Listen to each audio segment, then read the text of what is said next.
খাল থেকে এক যুবকের মৃতদেহ উদ্ধারকে কেন্দ্র করে চাঞ্চল্য ছড়ালো এলাকায়। ঘটনাটি ঘটেছে কাকদ্বীপের হারুট পয়েন্ট কোস্টাল থানার হরিপুর দক্ষিণ জেলেপাড়া এলাকায়।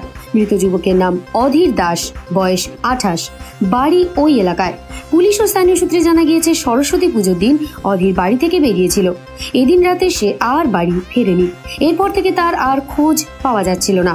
অধীরের পরিবারের লোকজন বিভিন্ন জায়গায় খোঁজাখুঁজি শুরু করেন। শেষ পর্যন্ত শুক্রবার সন্ধ্যে নাগাদ প্রতিবেশীরা একটি খালে তার মৃতদেহ ভাসতে দেখেন। সঙ্গে সঙ্গে খবর দেওয়া হয় তার বাড়িতে ও থানায়। পরে পুলিশ ঘটনাস্থলে গিয়ে অধীরের মৃতদেহ উদ্ধার করে। মৃতদেহটি ময়না তদন্তের জন্য কাকদ্বীপ মহকুমা হাসপাতালে পাঠানো হয়েছে। তবে কিভাবে ওই যুবকের মৃত্যু হলো, পুলিশ তার তদন্ত শুরু করেছে। আমি অ্যাকচুয়ালি ছিলাম রাস্তায়, তো দেখছি সবাই ছুটে আসছে, তাই সেটা দেখে ছুটে এলাম। ছুটে এসে দেখছি যে একটা ব্যক্তি এরকম পড়ে আছে আর কি, মাথা নিচু করে জলের এরকম পড়ে আছে, বডি মানে মারা গেছে একটু বোঝা যাচ্ছে। সেটা শুনে ছুটে এসেছি। আর আমাদের এখানকার যে প্রধান আছে দেবু কাকু, থানা খবর দিয়েছে।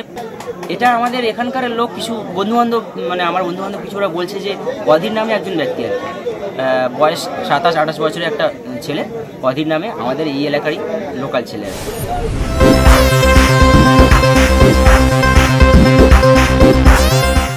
কাকদ্বীপ থেকে বিবি বাংলা নিউজ টিম।